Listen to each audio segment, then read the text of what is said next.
Sual var, Tərlan Məmmədov yazır. Mahir bəy, Qarabağ problemi bitəndən sonra nəyə görə müxalifət iqtidarın yanında təslimçilik mövqeyini tutdu?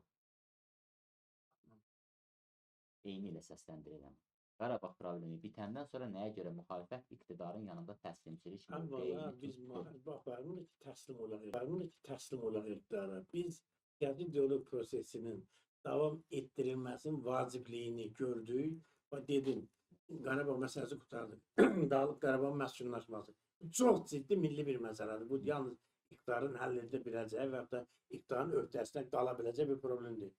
Biz bir yol seçmişik. O yolda Qarabağın işğaldan azad edilməsi bizim bir hədəflərimizdən biriydi ki, biz bu məsələdə iqtidarla ortaq bir mövqe nümayiş edirik. Amma Azərbaycanda elə bir çox problemlər var ki, bayaqdan sayırıq da bunu. Bu problemlərin həllində iqtidar müxalifətin ortaq mövqeyi lazımdır. Yəni milli bir mövqeyin müəyyənləşməsi lazım. Yalnız iqtidarın fikri, iqtidarın düşüncəsi yox. Müxalifətin də o məsələyə dəstək verməsi vacibdir. Legitimlik baxımından, siyasi legitimlik baxımından. Təslim olmaq nədir? Mən bəyəm iqtidarla müharibə varam, təslim olam. Mən olar mı? Buyurun. Bu məsələ barədə məncə müzakirələr aparılmalıdır və mən bu məsələdə açıq mövqe qoymağın tərəfdarıyam. Şübhəsiz ki, 20-ci ildə indiki iqtidarın Azərbaycan idarə etməsinin başında durduğu və Prezident İlham Əliyevin də həm prezident, həm Ali Baş Komandan olduğu bir dövrdə torpaqların işğaldan azad olunması, Ermənistanın məğlubiyyətə uğradılması və bizə qarşı həyati təhlükə törədən erməniçiliyə qarşı ciddi bir qələbə qazanması şübhəsiz ki, ölkədə siyasi münasibətlərdə mənəvi mühitin əhəmiyyətli bir şəkildə təsir etməyən bir amil oldu. Yəni, mən bunu məsələn, mənə o iqtidara münasibətdə 20-ci ilə qədərki münasibətlə ondan sonraki münasibətdə fərqlər var. Mən öz bir sıra demək, tələblərimdə, yanaşımımda müəyyən təsirlər və korreksiyalar etmişəm. Hər halda, bir daha təkrar edirəm, Azərbaycan silahlı qüvvələrinin, Azərbaycan xalqının, Azərbaycan əskərinin, bizə müttəfiq qüvvələrin səyi ilə torpaqlarımız azad olunub, düşmən məğlubiyyətə uğradılıb və bu iqtidarın dövründə baş verib. O cümlədən bu iqtidara və onun liderinin münasibətdə nərdəsə hər hansı bir dəyişiklik baş verməyə bilər. Məsələn, məndə bu şübhəsiz ki, müəyyən bir təsih və korrektilərə səbəb olur. Bir, yox, mən öz fikrimi deyirəm. Bir, mən bunu gizlətmirəm. İki, lakin bunun güya təslim olmaq kimi dəyərləndirilməsi səmimi şəkildə deyirsə, hərçənd ki, mən bilmirəm o təslim olmaq nə deməkdir. Biz deyirik, Azərbaycanda avtoritar rejim, siyasi rejim aradan qaldırılmayıbdır, bir. Demokratik seçkilər seçilməyibdir, iki. Siyasi çoxpartiyalı sistem demək, formalaşdırılmayıbdır, üç. Azərbaycanda siyasi təqib və siyasi məhbus problemi var, dörd. Azərbaycanda ümumiyyətlə dəyişilməz hakimiyyət fəlsəfəsi aradan qaldırılmalıdır, beş və s. Ölkədə korrupsiya var çox ciddi bir şəkildə, ölkədə məhkəmə müstəqilliyi çox ciddi problemli bir vəziyyətdədir. Ölkədə qanunverici hakimiyyət üzərində birmənalı şəkildə icra hakimiyyətinin diktəsi var. Bütün bunları deyirik və ölkədə alternativ siyasi fərqli bir siyasət yürütmək və özümüzü də təqdim edirik cəmiyyətə və insanlara. Mənim fikrimcə təslim olmaq o demək olardı ki, ölkədə hər şey artıq, bütün problemlər həll edilib işğaldan sonra, ona görə də biz artıq siyasi fəaliyyəti dayandırırıq mövqeyi olardı. Bundan əlavə bir ədalət naminə də demək lazımdır. Bir sıra hallarda yanaşımlarını və dəyərləndirmələrini bölüşməsəm də, Azərbaycanda müəyyən siyasi qüvvələr, hətta bu 20-ci il müharibəsindəki qələbədən sonra da indiki iqtidara kifayət qədər, məsələn, mən Pənah Hüseynindən fərqli. Radikal, o deyildiyi kimi dəyərləndirmələr və münasibət göstərməkdə davam ediblər və eləyirlər. Bu da var. O baxımdan, o hörmətli dinləyici əlbəttə indi orada oturub yazılır ki, məsələn, müxalifətin təslim olması nə ilə bağlıdır, elə oldu da, deyəsən və s. belə bir təxmini bir fikir bildirdi. Mən bu fikri əvvəla açığın sizə deyim ki, doğru olmayan fikirdir, yanlış fikirdir. İkincisi də mən burada niyyətin də bu cür o paylaşımın edilməsi, sizin verilişdə onun altına yazılmasını da, yəni təslim olmaq kimi bunun təqdim olunmasını da mən Biraz da qərəzli hesab edir. Əlavəniz yoxdur Sərdar bəy. Var.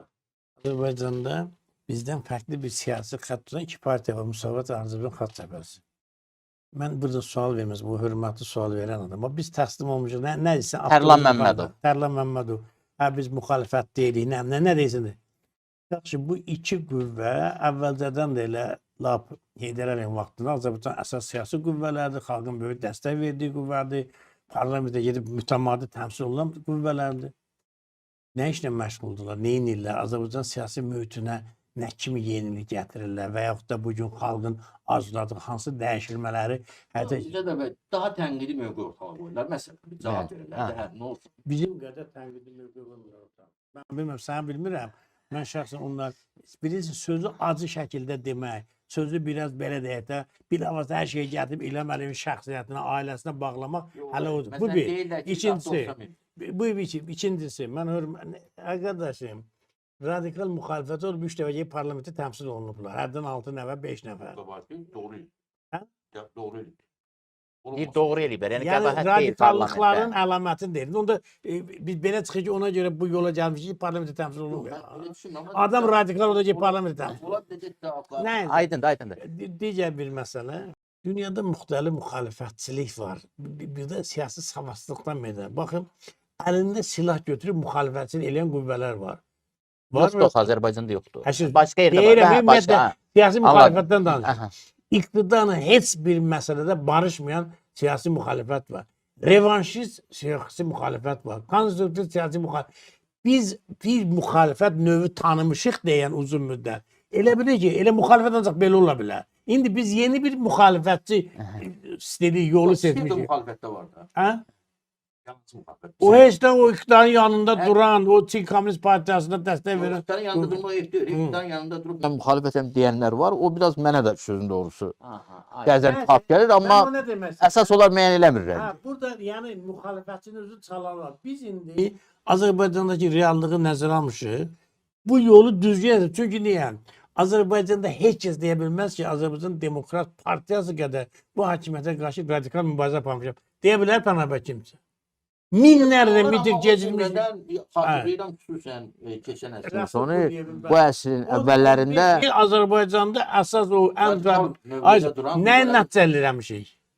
İndi gəlmişəm mən öz təcrübəmlə fikirləşdim. Adamlar döyüldü, söyüldülər. Minlərlə adamlarımız həbsxanadan getdi. Amma Ölən oldu. Avropada yaşamağa başladılar. İcazə ver. Sərdar bəy, o nəticəni də Nədir? deyim də. Yəni Avropaya köçdülər. Yəni o Xoşbəxt deyil. oldular. Sən hepsi Avropaya gedənlər orada xoşbəxtdir. Burada alim gedib orada qab yuyur.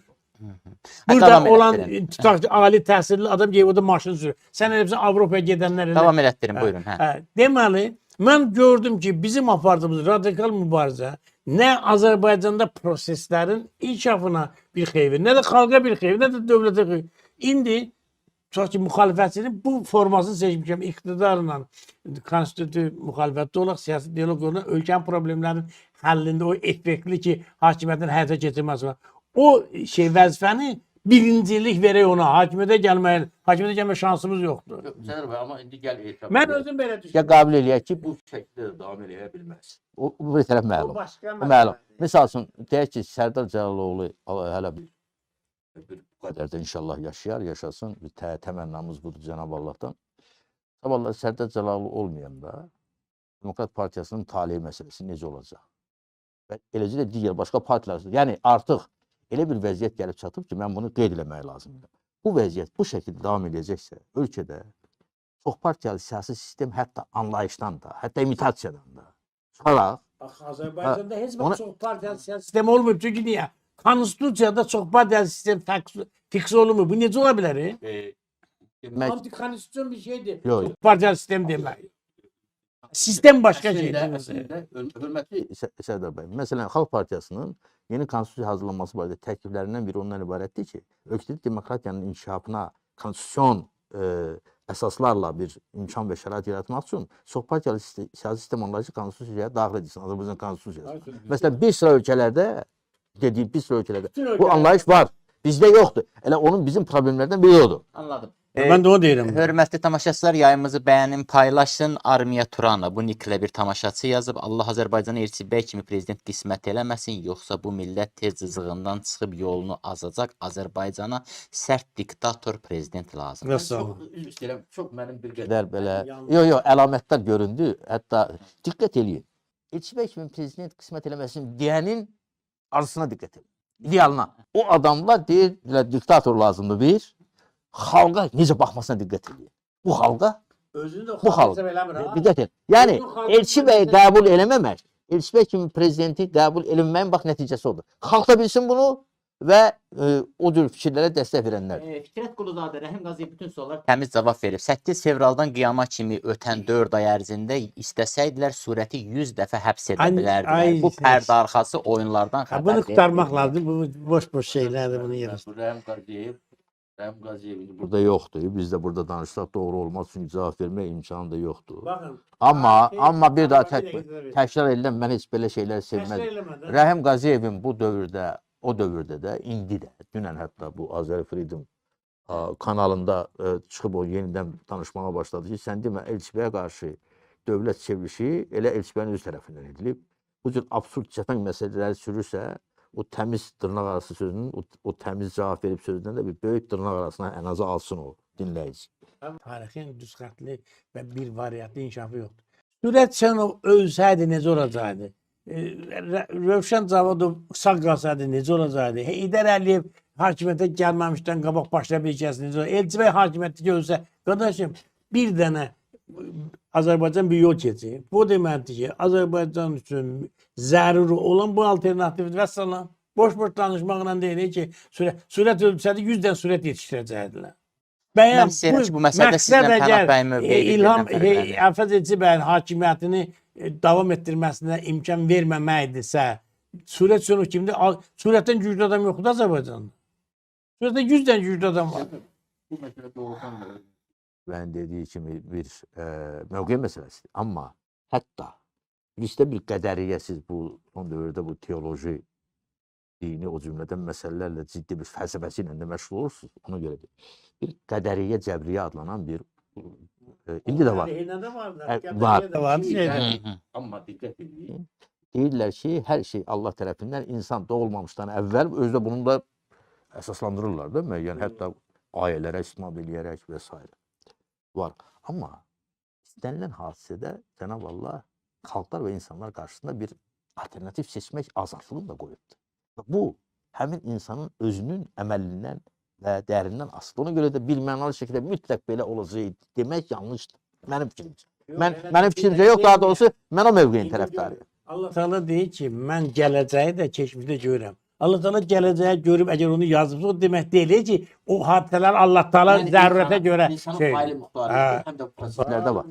Ona görə də Allah Teala bilirdi ki, belə olacaq, yazıb ki, belə olacaq. O söhbət elədir. Yəni insanlar Qədriyanın bütün fəlsəfəsidir. Diqqət cəlb elədim, mübahisə üçün eləmədim. Yəni insanlarımız bilsin ki, onların fəaliyyətindən hətta oturub öz-özünə bu hadisələr barədə ən azı ürəyində düşünüb dəyərləndirmələrindən də hətta çox şey asılıdır. İnsanlar heç vaxt fəaliyyətsiz qalmaz. Əfəz Elçi bəyin hakimiyyətini müdafiə etmək üçün Azərbaycanda neçə adam küçəyə çıxdı? Elçi bəy kimin üçün hakimiyyətdə qalmalı idi? Və xalq çıxmadı da öz hakimiyyətini Xalq dəstəkləmədi. dəstək vermədi hakimiyyətə də onu demək. Çünki niyə də xalq özü şuurca dəyişməmiş, Sovet adamı idi. Hamı istəyirdi ki, diktator gəlsin. Hamı elə fikirləşir, diktator gəlib başqalarına zülm eləyəcək. Alternativ cavabı da var. Var da, niyə məsələn 10 minlərlə insan çıxdı 92-ci ilin mayında Mütəllibova qarşı? Yəni AXC-nin hakimiyyətə gəlməsi nəzərdə tutulur Pənah bəy. Məsələn, O xalq AXC-nin hakimiyyətə gəlməsi üçün çıxmamışdı. O xalqın elə 35% nizamiyə səs vermişdi. yox, o da Nizami Süleymanov. Təbii nə fərq var? Türkiyədə 9% deyək bir namizədə səs verdi, 51% bir namizədə. 52% də gəlmişdi hakimiyyətə, düzdürmü? Qəbul edirsən ki, neçə faizlə gəlmişdi? 57. 57. Qəbul edirsən ki, 43% əhali Əfəz Elçibəyə səs verməmiş. Qəbul edirsən bunu? Bu O 43% səsləncə biraz da sizin hakimiyyətin 6 aylıq dövrdə 90-lardan zaten cəmaətin fikrinin dəyişməsi. Gətirib çıxardı ki, legitim olaraq Elçibəyə getməlidir. Daxili şəraitdə o dövlət çevrilişi, baxın, Pənah bəy, o dövlət çevrilişi ona görə müvəffəqiyyətli oldu ki, ictimai rəy ona hazırlanmışdı. Deməklə deyil Başqa bir ki, mövzu. Onlar nə vaxtsa bunu Nə vaxt bu yəni? sən danışarıq. Yəni mən demək istəyirəm Bunu ki, çeynəməyin sadəcə yox. olub Bunu gedirlər. təkrar da deməyimin mənası. Mənası odur ki, insanlarımız, xüsusən gənclərimiz bilsin ki, onların hətta öz bax stullarında əyləşib, evlərində, ya part arxasında, ya auditoriyada bu hadisələr barədə düşünməsinin özü və inanmaq ki, onun o düşünməsinin özü hətta bu proseslərə təsir göstərir, olduqca vacibdir. Yoxsa inkişaf getməz ki, insanların hamısı əli qolunu bağlayıb oturar durar Mən bu baxar. müzakirənin gedişində qəribə bir tendensiya istəyirəm. Yəni mənə elə gəlir, bilmirəm, bəlkə də belə deyil. Yəni Sərdar bəy sanki daha çox fatalist hadisə, Allahın yazısı ilə, taleyin hökmü ilə barışır daha Ay çox. qardaşım, qismətlə Allah yazıb. barışır. Ay qardaşım, Amma- mən elmi yanaşıram məsələyə. Sən deyirsən dini yanaşıram. Mən elmi yanaşıram ki, sosial dəyişmələrin nəzəriyyəsi var. Bu inqilab təcrübələri var. Dünyanın müxtəlif ölkələrində dövlət sevinçləri olub. Bu dövlət sevinçləri necə baş verir? Qabağını necə almaq olar? Sən dediyin yolla qabağın anda nədir? Mən sənə Salvador Allende'ni misal çəkirəm, sən elə bir eşitmirsən.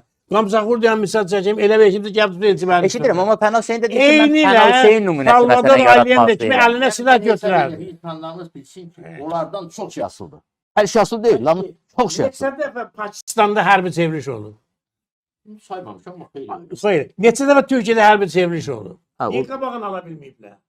yox, biz nəyin mübahisəsini elədik ki? Yo, Elçibəy Superman idi, qabağını ala. Əgər məsələn o İşlərə qarşı müqavimət olmasaydı, səsli, hərəkətli və ya hərəkətsiz, səssiz, o daimi elə demək bir Bizdə də oldu da hərbi hakimiyyət olar. Bizdə ictimai rəy demokratikləşmədiyinə görə gələcəyi düzgün fikirləşə bilmədi. Baxın, mən müxalifət olaraq bunların hakimiyyətdən getirməsi prosesində çox aktiv iştirak eləmişəm. Kimin nə işlə məşğul olduğunu, kimin əlinin kimin cibində olduğunu. Mənim özümə də dəvət edirdilər. Yəni, Gəl bu prosesdə Üzr iştirak elə. istəyirəm, yəni Evet. Elçibək iktidarı nəzərdə tutursunuz. Elçibə iqtidarın yıxılmaz, yıxan qüvvələrin Aha. nə işlə məşğul olduğunu, kimlərlə əlaqəli olduğunu. Qardaş, mən də müxalifətdəndim. Mən bilmirəm Bəli. söhbət nədən gedir. O indi iqtidardı, o xəbəri yox idi. O iqtidar kimi bilirdi nə isə. Əlinin altında kəşfiyyat məlumatları olan Hayır, Pənah Hüseynin hayır. xəbəri yox idi. Mən vacib sayıram. Bu mövzu fərq. Mən dediyim onu Sərdar bəy. Mən hesab edirəm ki, bax biz ikimiz burada Sərdar bəylə əyləşib ki, sizin iştirakınızla bu debatı aparırıq ha. Bu debatın təsiri var proseslərə. Mən deyirəm ki, biz heç də burada sadəcə olaraq vaxtımızı keçirtmirik. Ya özümüzü yormuruq, ya içimizi necə deyərlər boşaltmırıq. Emosiyamızı ortalığa tökmürük. Mən insanlar deyirəm fəal olmalı. İnsanlar ruhdan düşməli deyil. İnsan bilməlidir ki, ondan çox şey asılıdır. Onun fəaliyyətindən, hətta düşüncəsindən mən fikir verdim. Çox şey. Bəyəm Yəni demək krallıq vaxtında atanı öldürüb oğul keçmirdi atasının yerinə. Bir sultanlar bir-birini öldürüldəcək, hakimiyyəti zəbt Mahir eləmir. bəy. Bunda gəldi söhbət bu yağın ki, yekunlaşdıracağıq bu indi. Və bir şey biləsiniz. Ən yaxın dövrdə bu vəziyyət daim belə qalmayacaq ki. Bu tendensiya daim bu şəkildə davam eləməyəcək ki. Biz böyük qələbə qazanmışıq. Bunu bir daha təkrar elə. O böyük qələbəni qazanmış xalqın daha yaxşı, daha ləyaqətli, daha çağdaş siyasi mədəniyyətlər səviyyəsində, daha yüksək rifah səviyyəsində yaşama haqqı var. Və bu artıq insanlar tərəfindən dərk olunur, görünür. Mən sizə deyim ki, biraz Azərbaycan xalq hərəkatının qələbəsi Elçibəyin hakimiyyətə gəlməsi deyildi. Azərbaycan xalq hərəkatının qələbəsi Azərbaycan müstəqillik və suverenlik. Bu da qalır və əsas məsələ budur. Hakimiyyətdə dəyişmə. Yeltsin niyə qalmadı hakimiyyətdə? Soruşuram səndən. Çox deyirsən Elçibə. Yeltsin niyə qalamadı hakimiyyətdə? Niyə özü çıxdı getdi? Terpirsən niyə ərzə verdi çıxdı getdi? Axı niyə deyirsiniz ki, güya bunu keçmiş SSR mərkəzində baş verən Azərbaycan təcrid edir, ayrıca bir hadisə kimi baxaq. Bunlar dedikləriniz hər biri ayrı tarixçələrdir Pənah bəy. Yeltsin artıq Putin özünü siyasi varis müəyyənləşdirdi. Mənim yadımdadır, yeni il qabağı bir çıxış idi. Artıq yəni yaşına, sağlıq durumuna görə hakimiyyətdə qala bilmirdi və dedi ki, mən çəkilirəm, amma Biden'dən hakimiyyəti qoca idi. etibar eləyirəm. Biden'dən Yox, qoca idi. yaş- Ağlını itirmiş değil Biden. Kimin 95 vəziyyət yaşı çox vardı? maraqlı bir yerə İdarə Bəli, edirdi. bəli. Mən Sərdar bəyə də dəfələrlə demişəm, digər başqa dostlarımıza da demişəm ki, oturub vəziyyəti bir dəyərləndirmək lazımdır. O məşhur bu sevdiyim sözü deyir, əvvəl kəlam olub. Rusca çox gözəldir, İncildə o deyir, "Vnaçale было слово, слово было у Бога, и Бог было слово." Biz oturağın vəziyyəti dəyərləndirən görən nə eyni qalıb əvvəlki dövrdən, nə dəyişibdir. Ondan sonra biz özümüz hərəkətimizə, fəaliyyətimizə və bizdən sonraki hərəkətlərə bir fikir söyləyək. O nədir? Hal-hazırda biz çox ciddi məsələn o dəyişikliklərdən biri müşahidə edirik. İqtidar daxili generasiya, nəsillər dəyişməsi və bu nəsillər dəyişməsinin Azərbaycan siyasi səhnəsində səbəb olduğu fərqli bir mühitin yaranmasını görürük. ən yaxın 3-5 il ərzində Azərbaycanda çox ciddi daxili o cümlədən münasibətlər səviyyəsində çox ciddi dəyişiklik olacaq. Bu qiyam, savaş, gərginlik, qarşıdurma, iqtidar müxalifət güya münasibətləri ilə yalnız şərtlənən bir proses kimi yox, daha fərqli, daha zəngin biz də o cümlədən müxalifət daxilində ciddi dəyişikliklər olacaq. Müxalifət liderləri mən bayaq təsadüfən demədim. Elə biz ikimiz daxil. 5 ildən sonra biz fərqli bir müxalifət daxilində nəsil dəyişməsini labüd, təbii proses kimi şahidi olacaq və bu Azərbaycan siyasi sənəsi və siyasi münasibətlər sisteminə çox fərqli cəhətlər gətirəcək. Yəni söhbət gedir ki, 90-cı ildən məsələn 25-ci ildən olan dövrlə 25-ci il, 35-ci il arasındakı dövr fərqli olacaq. Bu fərqlilik o cümlədən daha bu vəziyyəti indidən dəyərləndirmək, buna hazır olmağı, bunu həm ümumilli maraqlara getməlidir. Ona görə nə idi? Biz yekunlaşdırdıq. Yekunlaşdırdıq. Bunu deməyə mən vacib saydım ki, bizim söhbətlərimiz də yalnız hansısa bir konkret epizodlara, hansısa bir tarixi hadisələrə o tıxanmaq yox. Görə bir qədər də açılım olsun. Önə baxaq, perspektivə baxaq və bu baxımdan da mən təkrar edirəm. Bəli. Demək istəyirəm ki, belə görünməsin də biz elə qapanıb qalmışıq. Və bu istiqamətdə şükür ki, müəyyən diskussiyalar gedir. Mən Sərdar bəylə də dəfələrlə bu ətrafda danışmışıq. Təəssüf ki, Azərbaycan siyasi müxalifəti olunmadan biz də onun içində daxil olmaqla özümüzü kənara qoymayaq. Bu yaranan daha doğrusu artıq formalaşan bu yeni mühitə adekvat cavablar tapmaq məsələsini, problemi həll edə bilməmişik. Ciddi problemlərdən biri budur. Pənah bəy yenə keçdi akademik üsluba. Tərlan Məmmədov, Sərdar bəy, Pənah bəy əsəbləşməyin sizin keçmişdə apardığınız mübarizəni qiymətləndiririk, amma indiki mübarizəniz insanlarda qıcıq doğurur. Baxın, tarixi hadisələr, mən sizə bir şey deyim, heç vaxt yüksələn xətt üzrə inkişaf eləmir. Tarixin inkişafı dalğavarıdır. Yəni, siz qalxırsınız yuxarıya, sonra uçuruma doğru gedirsiniz. Biz bu tarixin tərəqqinin ümumi inkişaf trayektoriyasından çıxa bilmərik. Həmişə yüksələn xəttlə gedə bilmərik. Mən dedim axı biz 15 il gecə gündüz meydanlarda, həbsxanada, orada, burada, amma gördük ki, nəticə yoxdur. Bir məsələdə qeyd edelim. Bunu bir 15 ildə davam edir. Nə olacaq? Akademik təhlillərə də hazır olmalıyıq. Analitik, intellektual münasibətin formalaşması bizim Azərbaycan cəmiyyəti üçün, insanlarımız üçün və dövlət üçün olduqca vacib məsələlərdən biridir. O cümlədən bu cür müzakirələrin də mənim fikrimcə intellektual səviyyəsini belə ifadə eləyək də qaldırmaq lazımdır. Dinləyici də ona hazır olmalıdır, danışan. Mən elə bayaqdan buna cəhd edir, siz imkan vermirsiniz. Siz gətirirsiniz. Pənazını belə dedi, Şəqəmə belə dedi, Rəhəm Qaziyə çıxdı belə dedi. Qardaş, bu bir qeybətdir. Mən deyirəm ki, gəlin elmi nəzəriyyələrdən, fəlsəfədən, nə bilim, dünya təcrübəsindən çıxış edək, hadisələrə baxaq. Yalnız bu halda biz həqiqətin harda olduğunu tapa bilərik. Yoxsa Rəhəm Qaziyev kimdir? Rəhəm Qaziyev burada bir epizoddur. Sürət Sönökin bir epizoddur. Hadisələrin biri var tarixə tənqidi yanaşmaq, bir də var yanaşmaq, nədir? Monumental yanaşmaq, şəxsiyyətin üstə qurmaq. Elçibəyin özünün də qoymaq lazımdır qırağa. Azərbaycan suvereni müstəqillik kontekstindən bu məsələ yanaşmaq lazımdır. Mən belə demək istəyirəm ki, Elçibəyə qarşı olmadı. Elçibəy əgər müstəqillik və suvereni tərəfdar olmasaydı, bu günə qədər prezidentidir Azərbaycanda. Aydındır. Qarabağ Skivoyun Pənah bəyin bu fikri ilə məncə hamı razılaşmalıdır. Yəni keçmişə qayıtmaqla vaxt itirməkdənsə yeni yaşam uğrunda mübarizə aparmalıyıq. Abdullah Şaraqaradski Sovet İttifaqı da olan qalan dövlət, Sovet İttifaqında olan qalan dövlətlər hamısı müstəqil oldular, amma Sərdar bəyin dediyi mübarizə bizə çox baha başa gəldi. Bəli. Çünki niyə? Biz yeganə respublikaydı. Bax, dünən onu mən yaymışam, sənə də göndərdim, göndərmədim. Ruslar özü etiraf edir ki, Sovet hökumətinin vaxtında ittifaq büdcəsində 2 il respublika... Ukrayna ilə Azərbaycanda çoxdan Ukraynada, orada deyil, Ukraynada yox. O deyil, Azərbaycanla RSVS. Yəni neftimizə görə, nə pambığımıza görə ittifaqı Sovet hökumətimiz özləri deyil. Ukrayna bilirdim, amma siz bilirsiniz. Biz o dəqiq o rəqəmləri bilmirik. Sən demə biz milyardlarla Moskvaya pul vermiş. Ona görə bizi bu yağlı bitkəni əldən buraxma. Ermənistan getsin nəyinə lazım, Orta Asiya getsin nəyinə lazım. Amma Azərbaycanı ona görə qırdılar. 20 yanvar oldu. İndi də əl çəmirlər ki, Azərbaycan Rusiyanı saxlayır da ayaq üstə. Söhbət bundan gedir. Bir-iki cümləni də deyim, Mahir bəyin sevmədiyi. Bir şey bilmək lazımdır. Biz dünya savaşının içindəyik. Biz dünya iqtisadi böhranının içindəyik. Biz insanın bioloji hətta mövcudluğunu Qloballaşmada biz bioloji mövcudluğunu bir növ kimi insan bəşəriyyətin təhlükədə olduğu bir dövrdəyik. Təhlükələrdən qaçmaqla bunun xilas yolunu tapmaq mümkün deyil. Əvvəla təhlükənin üstünə getməyi bacarmaq lazımdır. Təhlükəni dəf eləməyi bacarmaq lazımdır. Biz kiçikləşmə özünü qınımıza qapanmaqla buradan xilas ola bilmərik. Böyümək lazımdır. Böyüməsək bizi siləcəyik. Bölənlərin içində olmaq lazımdır, yoxsa bölünənlərin içində olacağıq.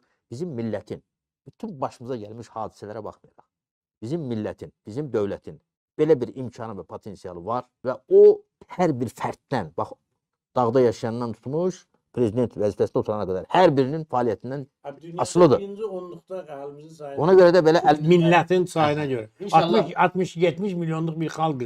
Sən elə təzənə Şimali Azərbaycanı götürmək. Şimali Azərbaycan türklərinin 5də 1 hissəsidir. Görün balaca bir hissə nə qədər xariqələr yaradıb. İndi bu bütöv bir xalqıza görə nə edir? Aydındır. Mən sizə təşəkkür edirəm ikinizə də əlbəttə ki, Biz də bugünkü təşəkkür debatda edirik. iştirak Dəvət etdiyinizə və belə etdiyinizə dövlət görə şərait təxminən 100 dəqiqədir bir söhbət eləyirik.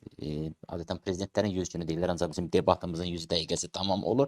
Mən bu iki debatdan çıxan nəticə mənim üçün şəxsən həm də odur ki, artıq növbəti müzakirələrimiz belə müxtəlif mövzular ətrafında yox, pərakəndə şəkildə yox, məncə konkret mövzular qoyacağıq və onun ətrafında müzakirə aparacağıq ki, mən imkan daxilində əlbəttə əvvəlcədən sizi həmin mövzulardan xəbərdar edəcəyim.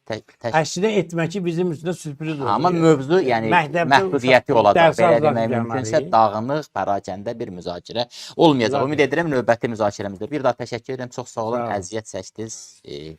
Mənim və əlbəttə ki, tamaşaçıların bəzi sual və replikalarını cavabladınız. Sağ olun, hörmətli Hürriyyət TV tamaşaçıları. Sabahki görüşə qədər.